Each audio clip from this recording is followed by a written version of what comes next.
Welcome back to the Minnesota Motor Company. We're going to talk some Otter boys swimming. Brett Childs is in to visit with us about the swimming. You're the head coach today, obviously, right? I'm not the head coach. Oh, filling in. I sure am trying to fill some big shoes there. Well, now, and Brett, you work with a lot of the middle school kids, right? The younger kids in the developmental stages there, getting used to the transition into the varsity program. And right. How are the numbers down there, first of all? You know, it's been great. We have 13 guys, which is amazing. We're really happy to have that.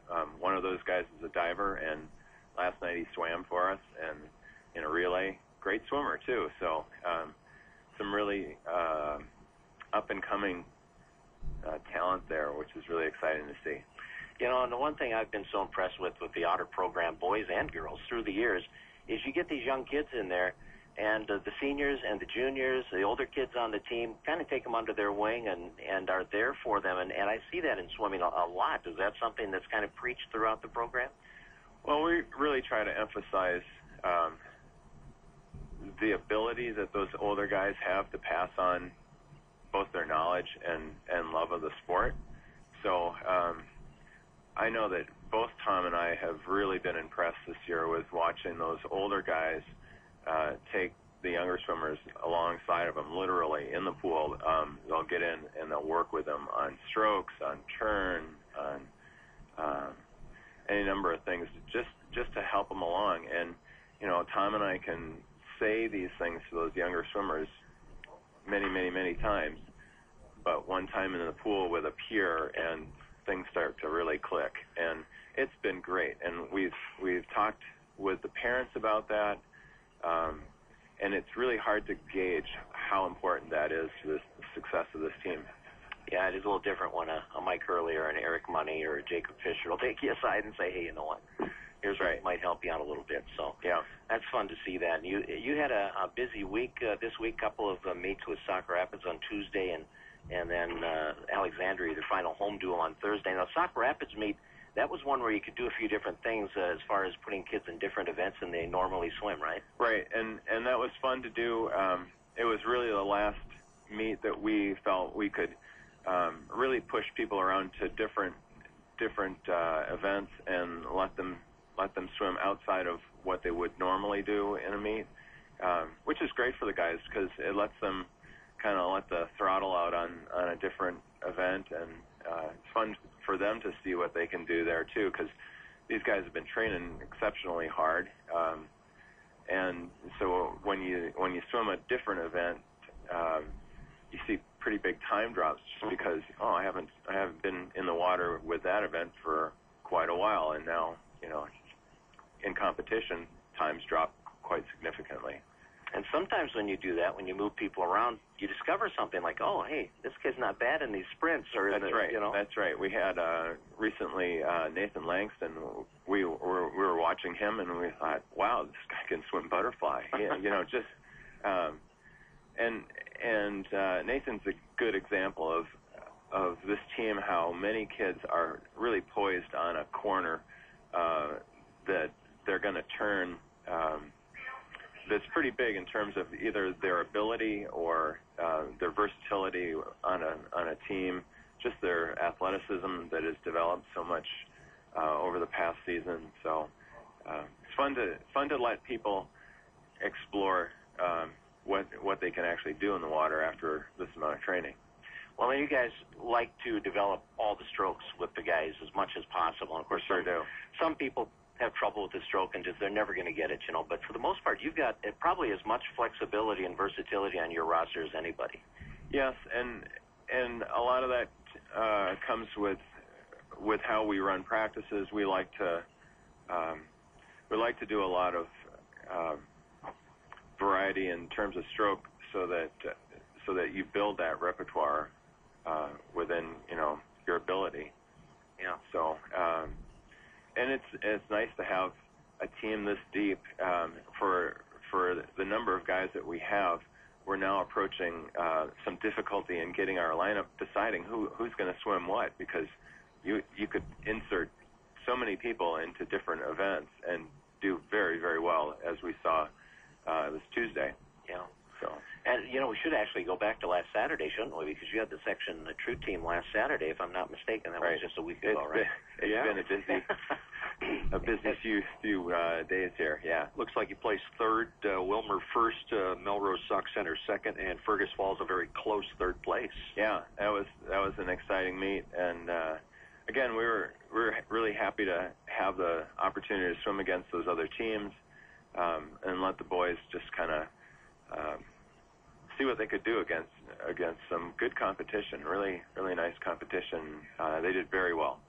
Boy, and to see 24 points was it separating first from third place in a meet where so many points are awarded. That was right. Great. And it's scored differently, and that was it factored into the day, the way the results went. But we really are very proud of the way they handled themselves and had a really nice representation of the Fergus Falls community. We've had opportunity to have Mike Hartwell in here once, and Tom has talked a lot about the importance of the diving, the scores to the team element this year. And how nice is that as a group of coaches to have the production you're seeing from your divers right now? It's fantastic. They have done a lot of work this season. It's been fun. I'm not a diving coach, but for me to be able to notice, wow, these guys have really stepped it up. Not just one notch, but several. It's great.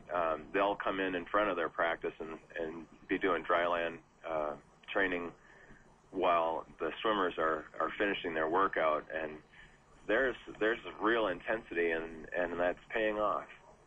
So. Now, Thursday night you had your final home duel. We did. And that's always kind of a bittersweet night because the seniors, that's the last time in that pool, but right. They seem to handle it pretty well. Very well, and what a great meet to be in attendance of, with 3 records going down, and that's pretty significant. We had a great crowd come out that evening, and a lot of support from within the school administration. We'd love to see those guys in the stand as well, and so we had a very nice meet, and for a last home meet, nice way to go out. And Mike Hurley had 2 of the pool records. He did. Beat his own record in the 200 IM. Right.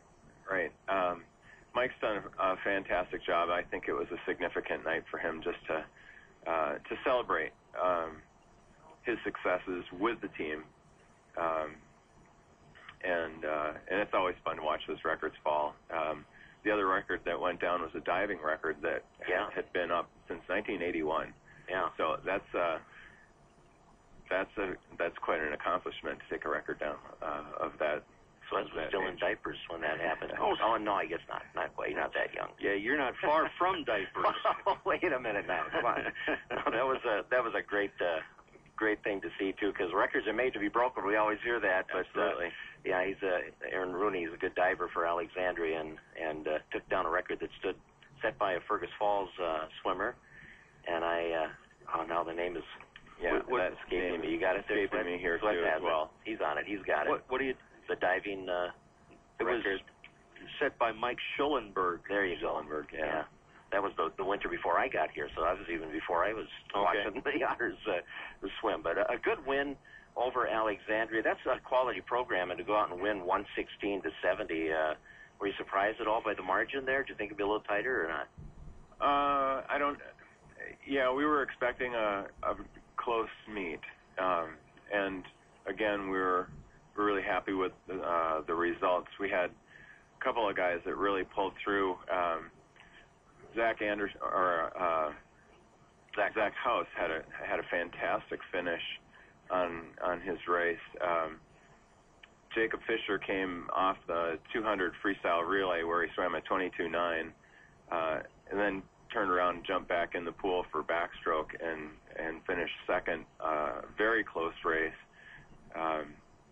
And Joe Kitzman winning that race, but to double up on that, or to move up one position, is going to increase obviously your points earnings by quite a bit, and that's where their hard work really has paid off. to dig down just a little deeper and finish really strong. So congratulations to those boys on that. And your relays, all three relays won on Thursday night, and it looks like your relays are poised to make a pretty good impression here in the postseason. Yeah, they are, and again, that's really an exciting group of guys to work with, and that lineup, they're so close, but a lot of talent and just hard work has paid off very well for those young men. And to win all three relays, that's pretty significant. And against Alex, Mark has a very nice team of young men down there, and to accomplish that against Alexandria was really something. We don't take that lightly. Yeah, that's right. Now, how many days do you have before the conference meet? Quite a few. Next week we're down at St. Cloud Tech. Mm-hmm. So we're a few weeks out from the conference. 2 weeks from today. Okay. Yeah. And it will be really exciting to watch how some of these boys taper. Mm-hmm. To hit the times that they're hitting right now, with the yardage that they're putting in and the intensity with which they're swimming, it really makes me proud to see them in the pool now. So we're just kind of waiting to see what will happen next. I think that Monday, without having school, they were in the pool, and they put in almost all of them swim like an 8,000-yard workout in 3 hours, and then get up the next day and go swim and meet. Yeah. Wow. They're doing very, very well, and so it will be very exciting to see as they get closer to the end of the season how those times are going to drop. And you're unbeaten in duels, and St. Cloud Tech's the only team that stands between you and an unbeaten regular season. So there's Right, and that speaks very well again to the team dynamic. You can't do that with one or two stellar swimmers. So we are again very fortunate to have a team that works so well together, and success breeds success. I would love to be a high school kid, right, and jump on board with this team. Yeah. What a blast! And again, if you look at those middle school kids. What an opportunity to come into a team as a 7th grader or an 8th grader and be welcomed, first of all, and taken alongside by some really, really very talented athletes, and to watch that dynamic roll and be part of that success. Yeah, that's going to be hard to put down. Pretty exciting. So, really is, yeah. Your junior high is going to meet this week too. How did they? We had our last meet last night down in Alexandria. We placed 6th overall in the conference. Some really nice time drops, and really a pretty young team. We had Michael Mortensen and Jacob Ugstad are returning swimmers for our junior high, and they did very well.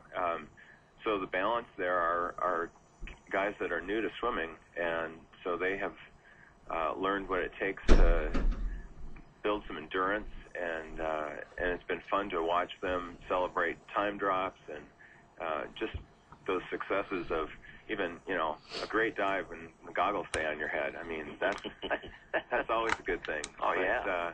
But we had a wonderful time last night. Alex Siegfried was diving last night and did a nice job diving. So we're looking forward to a building momentum. These guys last night, a lot of them as they were leaving the bus said, "Coach, it's kind of sad that this is our last meet," and it's good to hear from guys that they're sorry to watch the season go, but that they really had a good time. So very good. Nice year for them, and great. Keep it going for the Otter boys varsity. We'll look forward to postseason coming up in 2 weeks with that conference meet and then the section meet, and see what happens. And away we go. That's right. All Thanks, right. Brad. Thank you for the time. Brad Childs, assistant coach to Tom Uvis with the Otter boys swimming and diving team.